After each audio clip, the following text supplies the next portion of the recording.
Assalamu alaikum dear students, welcome to the lecture of the quantum mechanics. In this lecture we will try to solve the numerical number 49 of the chapter 2, जिसमें जो कि हमारे जिटली वाली book से है। पहले मैं इसको पेन एबल कर लेता हूँ ताकि हम इस पे लिखें। जी, तो क्वेश्चन क्या है इसमें? क्वेश्चन हमारे पास है the Hamiltonian of a two state system is given by h is equal to e φ1 minus this and this whole. ये हमारे पास Hamiltonian of the system given है और where φ1 and φ2 form a complete and orthonormal basis and e is a real constant having the dimension of energy. इस चीज़ का आपको I think idea होगा कि कंप्लीट सेट क्या होता है, ऑर्थोनॉर्मल बेसिस क्या होता है, ठीक है, और बेसिस क्या होते हैं। तो ये सारी बेसिस चीज़ें आई थिंक कि आपको उसमें हैं। तो the first question is H Hermitian कि हमारे पास जो ये हैमिल्टोनियन गिवन है, क्या ये हर्मेशन है? इसका सेट पार्ट है कैलकुलेट द ट्रेस ऑफ हैमिल्टोनियंस कि हैमिल्टोनियन का आप ट्रेस फाइंड करें। जी, तो पहले हम इसको सॉल्व करते हैं। कहती the two state system Hamiltonian is this, जो कि हमें पास गिवन है where φ1 φ2 are basis and a real constant. तो हम पहले क्या करते हैं, एक्सपेक्टेशन वैल्यू फाइंड करते हैं कि अगर हमारे पास एक्सपेक्टेशन वैल्यू रियल आ रही है तो इट मीन्स हैमिल्टोनियन क्या है, हर्मेशन ऑपरेटर है। अदरवाइज तो इसमें हमारे पास, तो अब हम क्या करते हैं, हैमिल्टोनियन हमने लिखा है, हम expectation value of energy find करते हैं। अगर ये रियल आती है तो हमारे पास हर्मेशन ऑपरेटर होगा, अगर ये इमेजिनरी आती है तो फिर ये क्या होगा, हर्मेशन ऑपरेटर नहीं होगा। देखिए, तो हम क्या करते हैं, पहले जो हमारे पास स्टेट गिवन है φ1 के लिए हम क्या करते हैं, एक्सपेक्टेशन वैल्यूज फाइंड करेंगे। तो φ1 जैसे हम एक्सपेक्टेशन वैल्यू हैमिल्टोनियन फाइंड करते हैं फॉर φ1 स्टेट, φ1 बेसिस के लिए। तो φ1 को हमने सैंडविच किया हैमिल्टोनियन को, और हैमिल्टोनियन की वैल्यू क्या है, देखिए ई, ये कांस्टेंट है, बाहर आ जाएगा, और बाकी φ1 और इधर भी है हमारे पास। बाकी जो हैमिल्टोनियन के साथ जो बेसिस हैं वो सारे हमने एज इट लिख लिए, और राइट साइड पे हमारे पास क्या था φ1, वो भी हमने लिख लिया।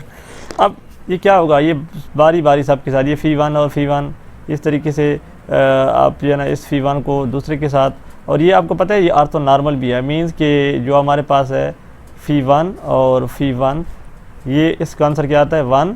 इस तरीके से φ1 और φ2 हमारे पास क्या आता है, ये 0 आता है, और इस तरीके से φ1 और इस तरीके से φ1, इनका आंसर हमारे पास क्या आता है 0। जो आउटर प्रोडक्ट है, इनर प्रोडक्ट 1 और आउटर प्रोडक्ट आपके पास 0 आता है।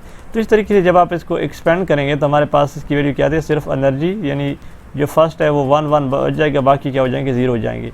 इस तरीके से जब आप φ2 बेसिस के बीच में इसको सैंडविच करेंगे, φ2 हम एच की जगह अपनी वैल्यूज़, एच की कौन सी वैल्यूज़, ये वाली वैल्यूज़ आप पुट करेंगे यहाँ पे, ठीक है। तो आप इसको एक्सपेंड करेंगे तो आपके पास ये आएगा -e, ठीक है। हमने φ1 बेसिस के लिए की है और φ2 बेसिस के लिए किया है।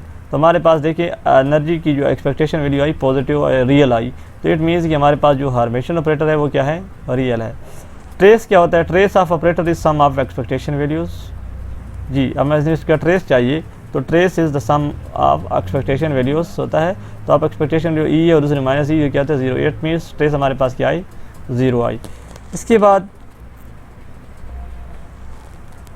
इसका बी पार्ट है, कहते हैं कि आप इसकी मैट्रिक्स फार्मूलेशन लिखिए, जो हमारे पास हैमिल्टोनियन गिवन है इसकी मैट्रिक्स फार्मूलेशन।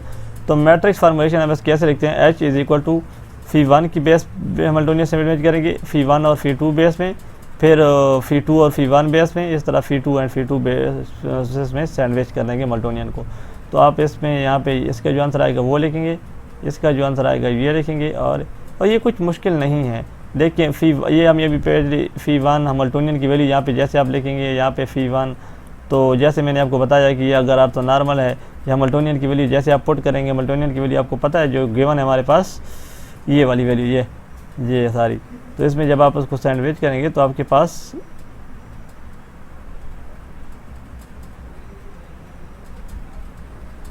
अगर मैं इसको अच्छी आ गया, तो इसमें जब आप इसको वैल्यूएट करेंगे तो आपके पास कुछ ऐसी चीज़ें आएगी, i1 माइनस आयोटा और -1 आ जाएगा।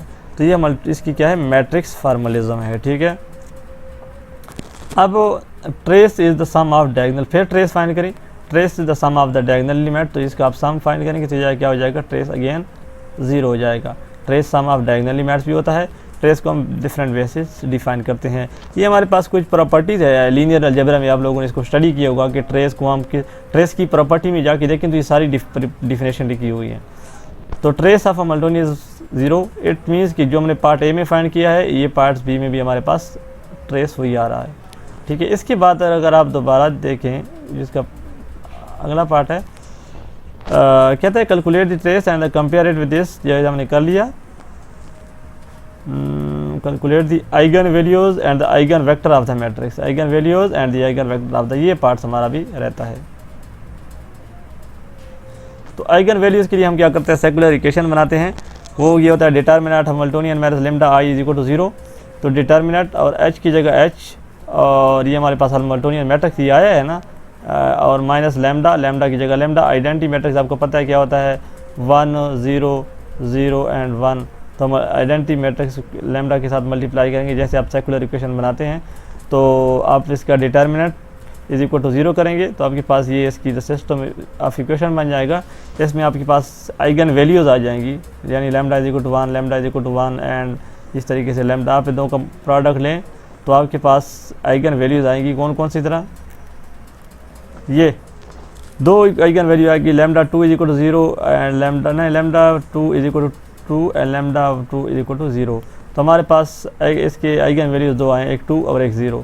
इसके करस्पॉन्ड आप आइगन वेक्टर ऐसे फाइंड कर सकते हैं जी। तो फर्स्ट के लिए आप आइगन वेक्टर ऐसे फाइंड करेंगे, ठीक है। जो आपके पास यहाँ से अगर आप देखें इसमें -1 minus iota minus 1 x1 and y1 is equal to 0, इसके लिए आप आइगन वेक्टर फाइंड करेंगे, इक्वेशन बनाएंगे, ठीक है। आपके पास यहाँ से आइगन वेक्टर और ये दो आइगन वेक्टर जैसे आप प्रीवियस आप लोगों ने इसमें लर्न किए होंगे कैसे फाइंड करते हैं लीनियर अलजेब्रा की कोर्स में, कि अगर मैं इसको एवेल्यूएट करना शुरू कर लूँ तो ये बहुत लेंथी एक हो जाएगा।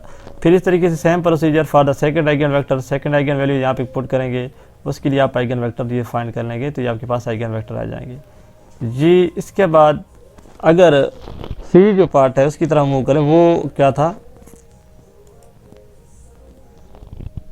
इसका सी पार्ट है कि evaluate commutator of h phi1 and phi1, h phi2 and phi2, h phi1 and phi2। तो इसमें कोई ऐसी मुश्किल नहीं है। हमने हैमिल्टोनियंस, हमारे पास हैमिल्टोनियन गिवन है ये, और ये अगर मैं इसको डिसेबल कर दूँ क्योंकि ये अब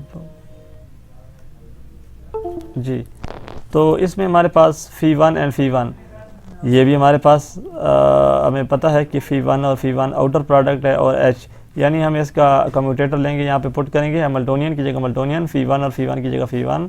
तो ये सारे बेसेस जितनी भी हमारे पास हैमिल्टोनियन की जगह, और इसका हमने कम्यूटेटर एक्सपेंड करना है। जैसे अगर आप इसमें देखें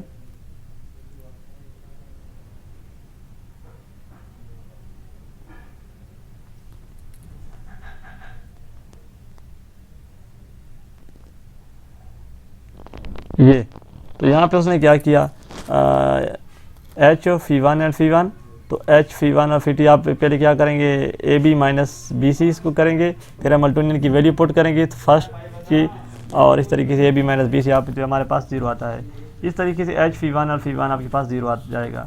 इस तरीके से h phi2 and phi2 outer product के दो कम्यूटेटर आप एक्सपेंड करेंगे तो आप A B minus B C, first A B minus B C, तो h की वैल्यू यहाँ पे भी आप पुट करेंगे जो आपके पास क्वेश्चन में गिवन है। तो आप देखेंगे कि हमारे पास इसकी वैल्यू क्या होती है, नॉन ज़ीरो आती है, जो कि ये कुछ सर्वाइव कर जाएंगे और कुछ जो कैंसिल हो जाएंगे। क्यों सर्वाइव, वो आपको पता है, तो नॉर्मलिटी की प्रॉपर्टी होती है कि हमारे पास ये 1 की इक्वल होता है। इस तरीके से phi1 एंड phi2 ये आपके पास 0 की इक्वल होता है। इस तरीके से आप phi2 और phi2 ये आपके पास 1 की इक्वल होता है, और जो इनका आउटर प्रोडक्ट होता है phi1 एंड phi1 ये क्या होता है, ये 0 की इक्वल होता है आपके पास। तरीके से आप इसको एक्सपेंड करेंगे तो आप कम्यूटेटर ये एक्सपेंड कर सकते हैं। यहाँ पे A B minus B C, यानी ये आपके पास बी वेक्टर होगा, ये आपके पास ए होगा, तो ए बी माइनस बी ए, इस तरीके से आपने इसके वैल्यू कम्यूटेटर एक्सपेंड कर देने हैं, ठीक है। और ये आपके पास सेकंड पार्ट का आंसर आ जाएगा। तो मैं यहाँ पे स्टॉप करूँगा। अब ये छोटी मैथमेटिकल स्टेप है, ये आप इसमें देख सकते हैं। कोई इसमें इशू नहीं है, सिंपल मैथमेटिकल ऑपरेशंस हैं।